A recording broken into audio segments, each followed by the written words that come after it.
Alright, I finally found a Comanche worth my time to invest in. Picked this one up for 1,200 bucks, drove it 100 miles home.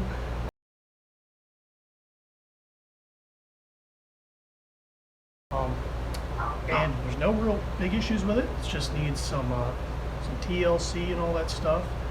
And first step we're going to take here is we are going to pressure wash it and do all my glass work, everything like that. If you watch the XJ video, I'm pretty detailed when it comes to this stuff. So let's give you a walk around of this thing to see what we're working with here before we touch it.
So we're gonna pressure wash the hell out of it and degrease it and all that stuff, trying to get the mold off it. But I have this stuff right here. This is a fuel cell foam used in racing fuel cells. It's soft, but it's super coarse, and it can cut through stuff like that.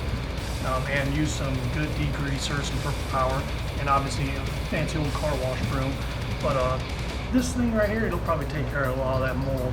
And the pressure washer obviously will help a bunch too. I just don't want to blast the paint off it because I think underneath all that mold is a nice patina underneath.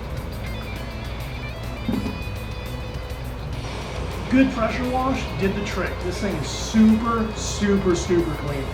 So now we're going to go to the glass portion of what I do to all my stuff. I do the razor blade, glass treatment, wax, all the above. So we're going to speed things up like usual and go and do that. So we got the windshield all scraped. You can see it's super duper clean. I'm not sure if the other video really shows how dirty it was, but it's pretty bad. I have not waxed it yet.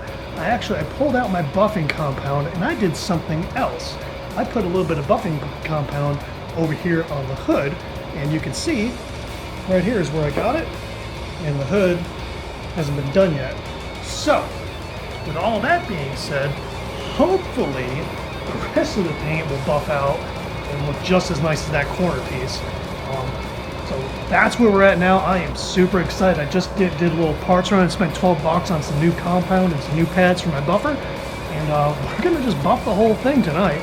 I don't care. I'm excited now. I got motivation. So stay tuned. See how it turns out. We're going to start buffing here. As you can see here, it's definitely no clear coat left on this paint. So that's why you're getting the red coming off of it, but it's bringing the red back to life anyway. So I mean, this is more of a temporary solution. So what we'll do is we'll put the rubbing compound on it, and then throw a coat of wax over that, and it should help it a little bit. But I mean, the paint's the paint. I mean, it's 32 years old or something like that. So just go ahead and start buffing here, see what it looks like.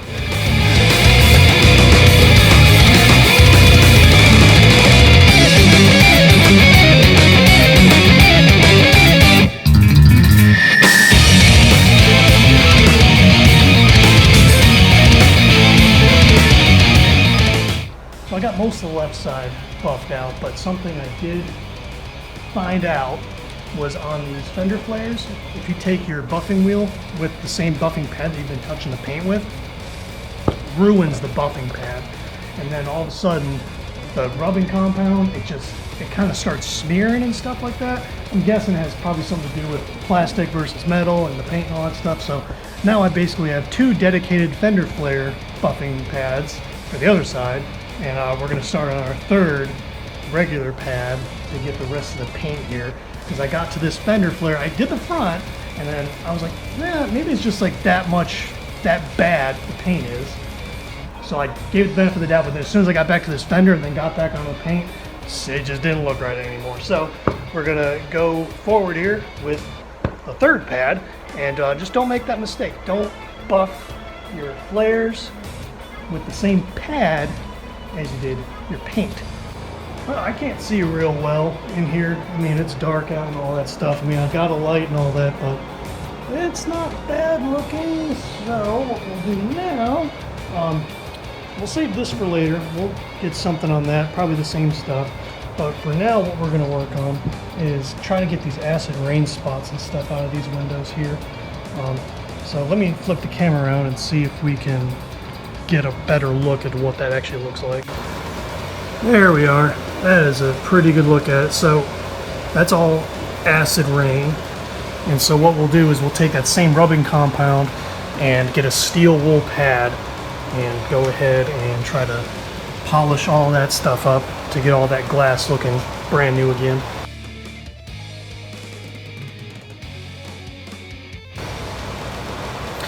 So right there, that's just one pass with a steel wool and some wax. So that's all you need.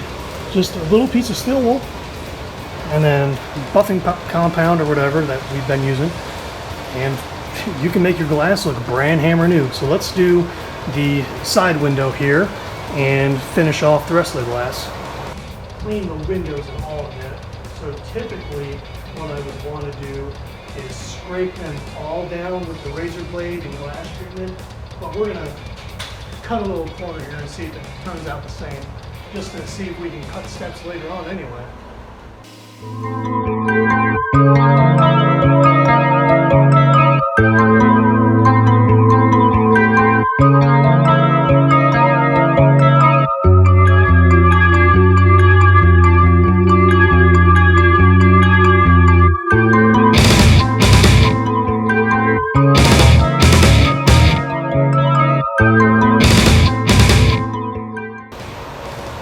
I don't know if the video really does it justice, but that is some clean looking glass. And I haven't done the front windshield yet other than scrape it down with the razor blade and all that. Let's take a look at the back window. And you probably can't tell that much, but we'll look through it. It is super dull. So we're gonna do that same treatment here. So here's looking through the side glass, nice and clear. Looking through the back glass. So I think the rear glass will be our best option to do like a before and after. So this is before. I've cleaned the inside of the window off, but look at all the outside of it, how nasty it looks. And you just see there's not a lot of clarity looking into the cab. So, and that's the same vision you have looking in the rearview mirror, is that same watery spot junk. The window just looks like garbage, and here it's looking out the windshield through that back glass. So let's go ahead and do that same thing. You're falling as you decide, face down the whole world wide. Before cannot be retrieved.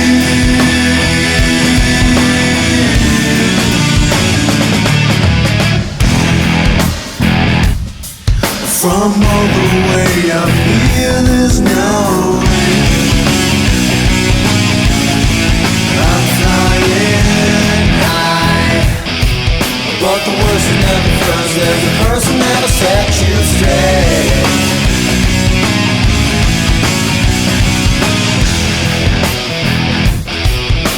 Canceling the false soothing memory.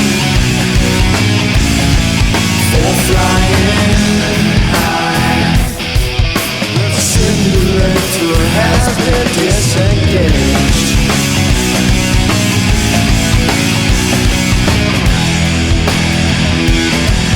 Indifference begins to take sides, face down the whole world wide. Before cannot be